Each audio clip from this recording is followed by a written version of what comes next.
All right, so this is my take on the Cable Guy, which is related to and maybe a remake or not a complete remake, but inspiration from the movie Poltergeist.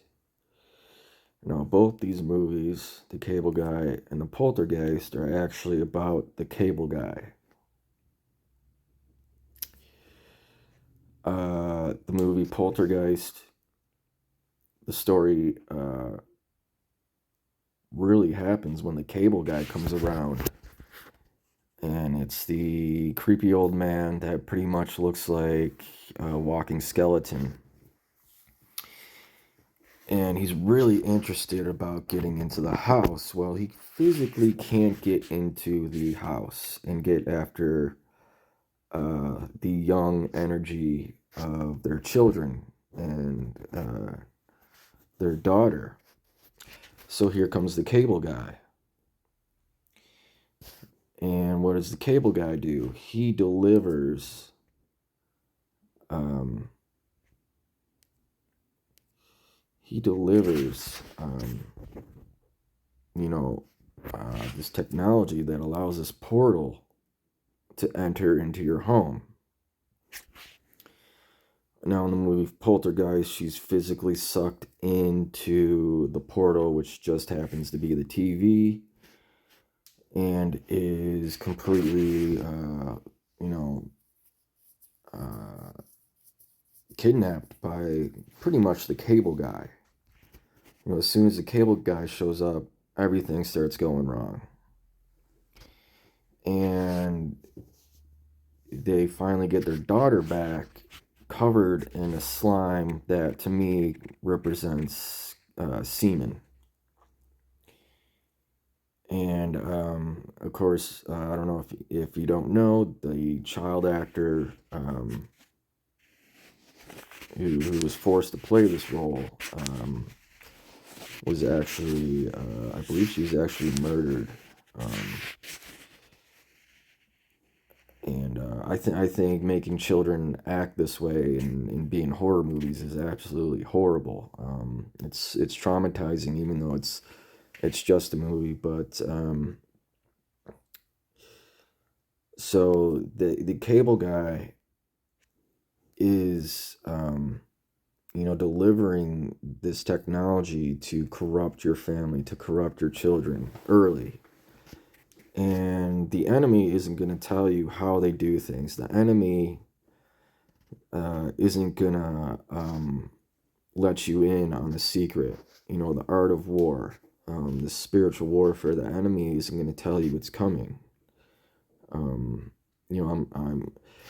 this capitalist society is capitalizing on your ignorance. The evil is capitalizing on your ignorance, and it's perfectly legal.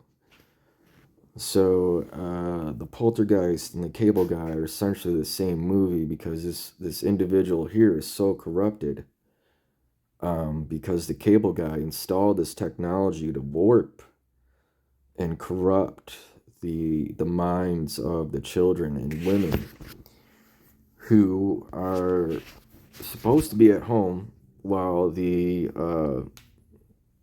men of the family are out at war. Not shooting bullets, but out there working and gathering and hunting and providing for their family. So the Cable Guy comes in, installs this black box that allows these demonic messages to come in and alter your perception of reality and corrupt you, and you turn into either one of their puppets or you turn into a victim, or you're victimized either way, and then that's what you cling on to, and you don't know why. And it's because of this infrastructure. And I mean, look at this symbology where he's holding up a cable that looks almost like a needle, and it's plugging in to the entire city here. So now this Cable Guy has control essentially of the entire world, and he's looking very demonic. very evil, dark side blues. You know, he's probably been hurt in the past and traumatized because, you know, everybody goes to this Santa isn't real ritual, and the trust ritual is completely corrupted. And then so they go over here, and um, while the parents while the family isn't looking, the demons come and take your children's innocence away, and they give them back corrupted and covered in perversion. And it's tough once you are corrupted here. This is what you turn into, and you continue to uh, kind of perpetuate that corruption because you really don't know what's going on.